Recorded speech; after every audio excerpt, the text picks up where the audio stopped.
নমস্কার, সবাই কেমন আছেন? অস্মিতাস কিচেনে আপনাদের সবাইকে স্বাগত জানাই। আমি আজ বানিয়ে দেখাবো হোমমেড গরম মশলার রেসিপি। এটা দোকানের থেকে অনেক বেশি ভালো হয় আর যে কোনো খাবারে দিলে তার টেস্ট দ্বিগুণ হয়ে যায়। আর এই গরম মশলা স্টোর করে আপনারা 5 থেকে 6 মাস অবধি রাখতে পারবেন।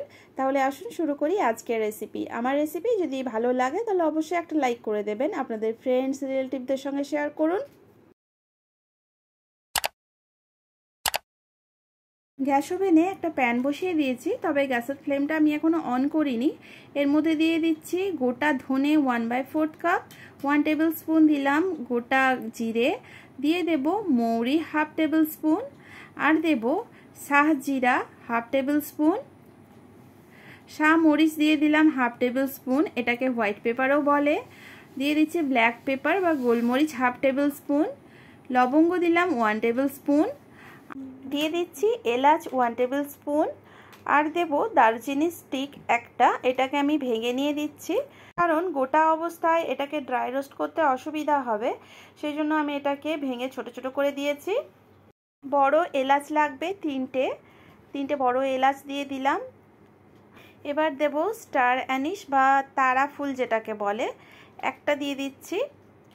দিয়ে দিচ্ছি জায়ফল, আমি দেখিয়ে দিচ্ছি জায়ফলটা কেমন হয়। এটা একটা আছে, এটা আমি হাফ দেব। জয়িত্রী একটা লাগবে, একটা জয়িত্রী দিয়ে দিলাম। দিয়ে দিচ্ছি শুকনো লঙ্কা 3টে, আর আপনারা চাইলে এখানে কাশ্মীরি লঙ্কাও দিতে পারেন, গোটা কাশ্মীরি লঙ্কা, এটা দিলে কালারটা অনেক ভালো হয়। দিয়ে দিচ্ছি 4টে তেজপাতা। তেজপাতাটাকে আমি একটু ছিঁড়ে নিয়ে দিচ্ছি, এতে করে যখন মশলাটাকে গুঁড়ো করব তখন সুবিধা হবে। দিয়ে দিচ্ছি কাসুরি মেথি 1/2 টেবিল স্পুন দিয়েছি, এতে করে স্মেলটা খুব ভালো হয়। দিয়ে দিচ্ছি পোস্তদানা 1/2 টেবিল স্পুন, আর চারমগজ দিয়ে দিলাম 1/2 টেবিল স্পুন। এটা কিন্তু মশলার বেস, এটাকে কিন্তু মিক্স করা যাবে না, চারমগজ আর পোস্তটা অবশ্যই দেবেন। এবার গ্যাসের ফ্লেমটাকে অন করে স্প্যাচুলা দিয়ে কন্টিনিউ এটাকে নাড়াচাড়া করতে হবে। মোটামুটি 1.5 থেকে 2 মিনিট সময় নিয়ে সমস্ত মশলা হালকা করে ড্রাই রোস্ট করে নেব। যখন দেখব মশলা থেকে সুন্দর একটা গন্ধ ছাড়ছে, তখন গ্যাসের ফ্লেমটাকে অফ করে এটার ঠান্ডা হতে দেব। মশলাগুলো যখন ড্রাই রোস্ট করব তখন কন্টিনিউ স্প্যাচুলা দিয়ে নাড়াচাড়া করতে হবে, তার কারণ সমস্ত মশলা এখানে সমান নয়, কিছু কিছু বড় আছে, কোনো মশলা একদম ছোট আছে, সেই জন্য কন্টিনিউ এটাকে নাড়াচাড়া করতে হবে। এবার গ্যাসের ফ্লেম অফ করে আমি একটা অন্য বাটিতে সমস্ত মশলা ঢেলে নিলাম। ঠান্ডা হয়ে গেলে একটা গ্রাইন্ডিং জারের মধ্যে নিয়ে নিচ্ছি। এবার এই মশলাগুলোকে খুব ভালো করে গুঁড়ো করে নেব, একদম মিহি করে গুঁড়ো করতে হবে।